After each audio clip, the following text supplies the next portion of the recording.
Hi, I'm State Senator Tracy McCreery. Thank you for tuning in to my final weekly update of the 2026 legislative session. I'm really pleased with what we've been able to accomplish this year for the state of Missouri and for Senate District 24. We're now in the final week of session, and as you can imagine, things are moving very quickly as lawmakers work to get as much legislation across the finish line as possible. Just a reminder, we can go until Friday, May 15th at 6 p.m. While a few of my priorities, such as improving cross-reporting of abuse involving vulnerable people and animals and expanding breast exam coverage for individuals with dense breast tissue, have not yet reached the governor's desk, I remain hopeful with just one day left in session. I'd like to take a moment to recap the bills I sponsored that have successfully made it to the governor so far, either on their own or as amendments on other legislation.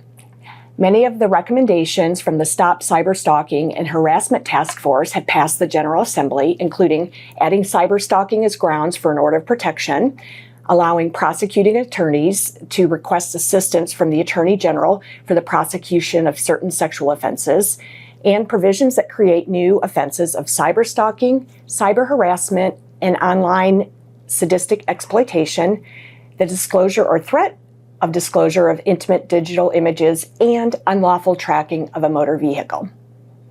Another provision that is awaiting the governor's signature will help protect consumers involved in sale-leaseback real estate transactions. These deals can be complicated and sometimes put homeowners at risk of losing their equity and their housing stability.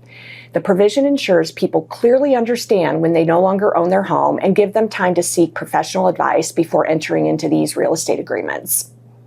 I'm also really proud of legislation that allows the State Board of Pharmacy to waive rules or regulations for pharmacies dispensing, shipping, or delivering prescription drugs into another state or U.S. territory that is experiencing a declared state disaster or emergency. This can help people who need their medication during a natural disaster still be able to get it with the help of Missouri's pharmacies. Many of my professional registration provisions have also been sent to the governor, including interior design. This legislation allows licensed interior designers to practice to the full extent of their training and capabilities. Currently, if an interior design work is overseen by an architect, it could add thousands of dollars to every project, even when there are no structural changes made. My bill would reduce project costs and create equity in this field. Another thing that made it to the governor's desk: Board of Therapeutic Massage and the Board of Chiropractic Examiners Emergency Licensure Suspension. These boards can apply to the Administrative Hearing Commission for an emergency suspension or restriction of a license if the licensee is the subject of a pending criminal charge that causes public health, safety, or welfare to be at imminent risk of harm. This legislation protects the public when in these vulnerable health appointments. Speech-language pathologist or audiologist licensure.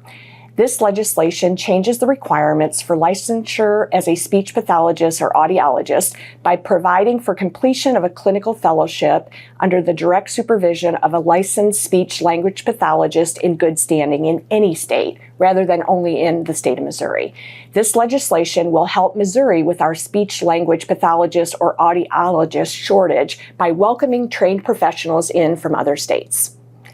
I know many of you have been following the recent court ruling on Missouri's congressional maps, and I want to share how I'm feeling about that decision. I'm very disappointed by the Missouri Supreme Court's decision to uphold the newly drawn congressional maps. I believe the court's ruling places partisan interests ahead of fair and equitable representation for the people of Missouri. I know decisions like this can leave people feeling frustrated and unheard. I feel that frustration too, but I don't want anyone to lose hope or step away from the process. In moments like this, staying engaged matters more than ever. Our voices still matter. Voting, speaking out, and holding leaders accountable is how we change what happens. While this decision is discouraging, it doesn't end the conversation. Now is the time to stay involved, stay informed, and keep pushing for a system that truly reflects the people it serves. Thank you so much for joining me for my final weekly update. If you'd like to stay in touch throughout the year, please sign up for my newsletter on my Senate webpage. And remember, even when we're not in Jefferson City in session, my office is here for you any day of the week, any month. Please don't hesitate to reach out to me or my staff, Hannah and Emily. You can contact my office by phone at 573-751-9762, or you can email me. You can also stop by the State Capitol. I'm in room 427. Thank you.